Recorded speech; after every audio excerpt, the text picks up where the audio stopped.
This is a documentary on stop motion animation. Stop motion animation is a technique that you can take one picture and then another picture, and you take a whole series of pictures, and when you run them close together, it doesn't look like pictures, it looks like an actual video. Stop motion generally uses dolls or clay figures, and they usually have movable joints so they can have ease of repositioning. So every time they have a new position, you would take a new picture and you would string them all together and provide that illusion of them moving. Sometimes the stop motion using objects is referred to as object animation. But not all stop motion requires a figure or a model, and sometimes they even use humans or appliances or any other kind of object to create a comedic effect.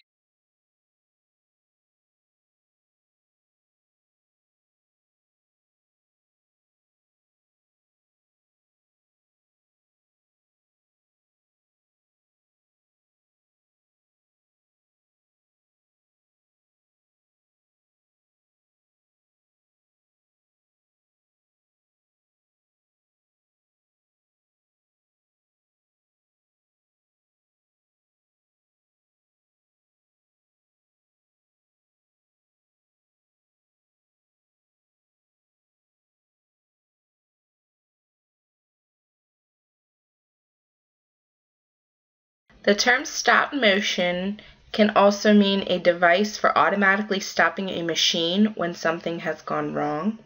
But actually, what I think of when I think of stop motion is I think of a flip book, where you draw little images on pages of a book and then you flip them really fast so it looks like they're actually moving, and it creates that illusion. Here's a little example of what I think of.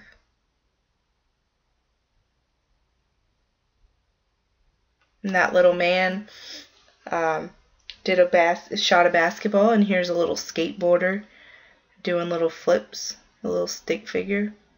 So when I think of stop motion, this is what I think of, and you can actually just do it with pictures or of little dolls, or you can use stick figures, or you can use clay figures like this picture of Wallace and Gromit, or my personal favorite, Gumby. The first instance of stop motion in film was Albert E. Smith and J. Stuart Blackton for Vitagraph's The Humpty Dumpty Circus, and that was in 1897. So it definitely was started very early in time. And in 1902, Fun in a Bakery Shop used the shop trick technique in the lighting sculpting sequence. So a lot of these things have come in the early 1900s and even the 1800s. This is stop motion animation from 1951. So this is where one of the earlier videos of stop motion, and it's just a ballerina. It's called Susie Snowflake, and it's a little fairy that's flying around with snowflakes. So you can see how basic this animation actually has gone.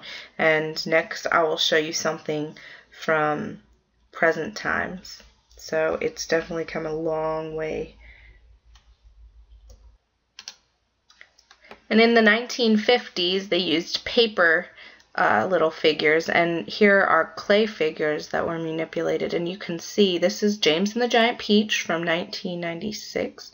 So this is how far the stop motion animation has come, and it's pretty amazing what they can create just from frames.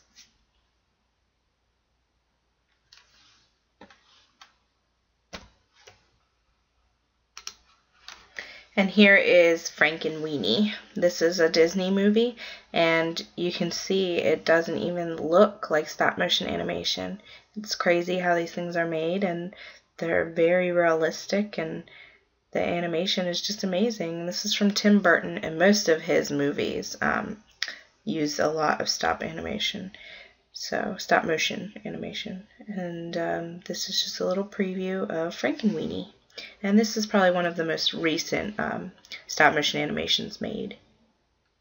So now we'll show you how I made my own little stop motion animation. Meet Bob.